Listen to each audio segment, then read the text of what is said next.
are stealing my house. And if I don't steal it, someone else is gonna steal it. Hi, I'm Qasim, and I have a dream that one day I'll be telling my kids the stories of me visiting every country in the world. But today, doing this video, I'm sacrificing that dream. And if you want to know why, stay with me and I will tell you. But for now, let me tell you the story of my people. 500 Palestinians who today are forced to evacuate their homes, the ones they've been living in for decades, so some settlers can board on some planes and come take these houses that they don't own. Jacob, you know this is not your house. Yes, but if I go, you don't go back. So what's the plan? Imagine an unjust court telling you that you have to leave the house you grew up in, the one you got married in, the one that you were planning to spend the rest of your life in. So someone from, I don't know, the US can come and steal the house illegally and be proud about it. أنا يعني بعرفش وين بدي أروح يا زلمة. أنا كل ذكرياتي هون.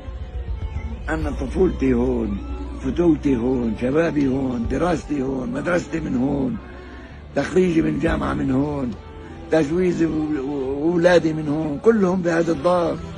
كل حجر بالدار بيحكي قصة عندي. What's being stolen here is the last glimpse of hope that maybe one day Palestinians in Jerusalem will get justice. Especially that this neighborhood is well located in the heart of Palestinian Jerusalem, and it's unacceptable for an Israeli settlement to be there. And I had to tell this story today because for some reason international media decided to stay silent.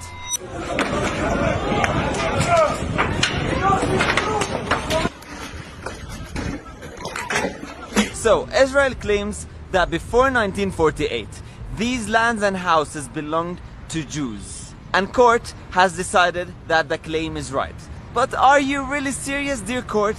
Before 1948, Palestinians, Muslim and Jews lived peacefully together. نحن فلسطينيون يهود ونريد أن نعيش تحت الحكم الفلسطيني. And no Palestinian would take the land or house of another Palestinian or human.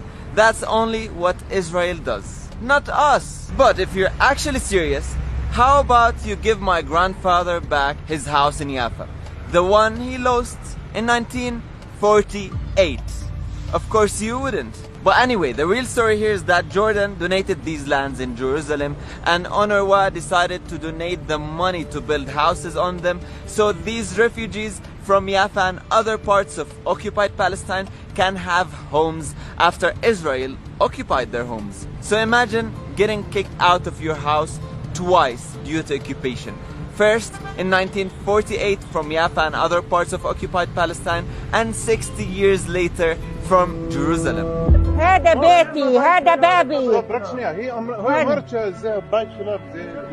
لمين تشكي والقاضي غريمة؟ لمين؟ Dear world, my people are told occasionally, why don't you just make peace with Israel?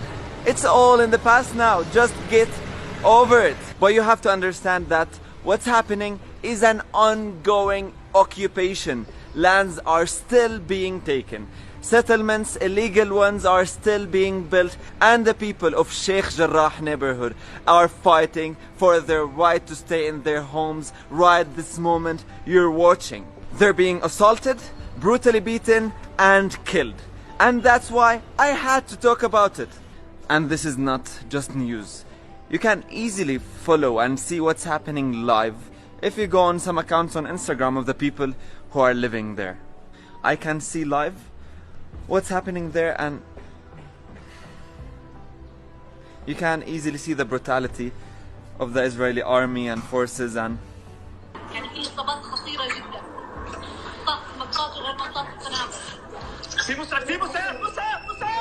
back to my dream. It's quite known that Israel controls the borders of Palestine, and they don't let anyone in if they speak up about what's happening. So, I'm sad to tell you that probably I will visit every country in the world and tell my kids the stories, but not of my own Palestine. So please, if you're watching this, share the story. Don't underestimate the power of social media. Let the world know what's happening and use the hashtag #SaveSheikh Jarrah. Thank you.